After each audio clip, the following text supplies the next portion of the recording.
Hello नमस्कार दोस्तों, आज हम शर्त सूचक वाक्यों के तीसरे प्रकार को पढ़ेंगे।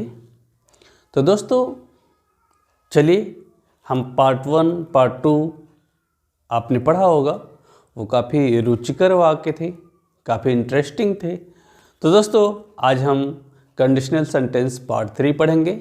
तो चलिए शुरू करते हैं। इससे पहले कि हम लोग सेंटेंस की ओर आगे बढ़े, हम लोग थोड़ी सी इसके विषय में जान लेते हैं। दोस्तों जैसा कि कंडीशनल सेंटेंस आपने पढ़ा है, सब में इसके दो भाग होते हैं। ऐसे वाक्यों के दो भाग होते हैं। एक भाग में अगर या यदि आता है, और इससे क्या होता है, इससे यह बोध होता है कि भूतकाल में कोई शर्त पूरी नहीं हुई। इससे क्या, इसके अगर और यदि वाले भाग से आप जानते हैं कि शर्त का बोध होता है, और इससे पता चलता है कि भूतकाल में कोई शर्त पूरी नहीं हुई। और दूसरे भाग से यह बोध होता है कि जब शर्त पूरी नहीं हुई तो उसका परिणाम भी पूरा नहीं हुआ, अर्थात भूतकाल में कोई कार्य पूरा नहीं हुआ। इस प्रकार के वाक्यों से यह बोध होता है कि भूतकाल में कोई कार्य होने की जो संभावना थी वो संभावना ही बनकर रह गई। ठीक है, तो ऐसे वाक्यों से क्या पता चलता है कि भूतकाल में कोई कार्य होना था लेकिन हो नहीं पाया। तो चलिए दोस्तों अब इसको हम सेंटेंस के माध्यम से देखते हैं। तो हमारा जो फर्स्ट सेंटेंस है वो है, यदि वह आगरा गया होता तो ताजमहल देखा होता। यदि वह आगरा गया होता तो ताजमहल देखा होता।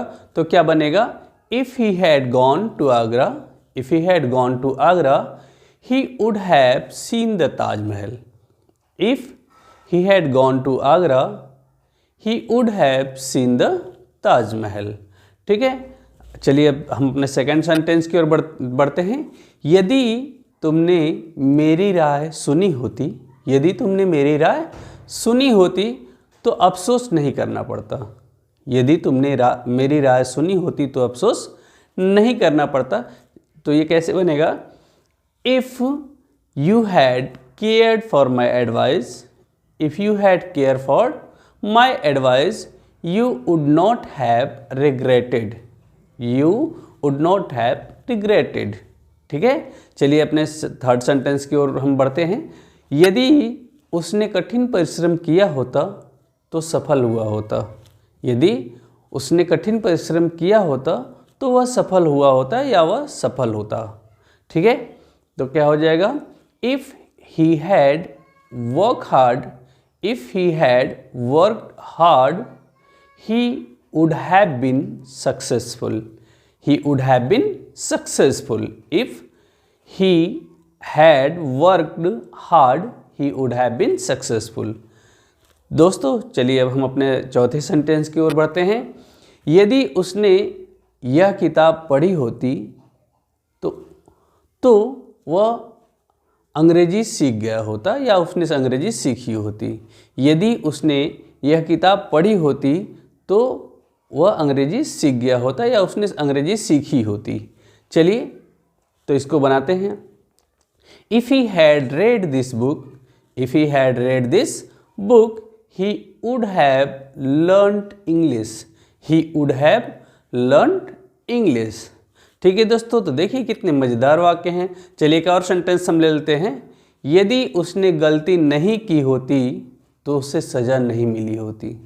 यदि उसने गलती नहीं की होती तो उसे सज़ा नहीं मिली होती।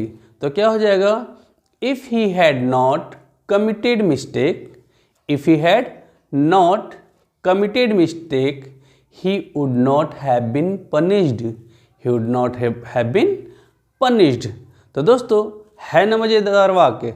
तो दोस्तों यदि आपको ये वाक्य पसंद आए हों, यदि आपको मेरा वीडियो पसंद आया हो तो मेरे चैनल को लाइक करिएगा, शेयर करिएगा, सब्सक्राइब करिएगा, और हाँ बेल आइकन को ज़रूर दबाइए ताकि मेरे आने वाले वीडियो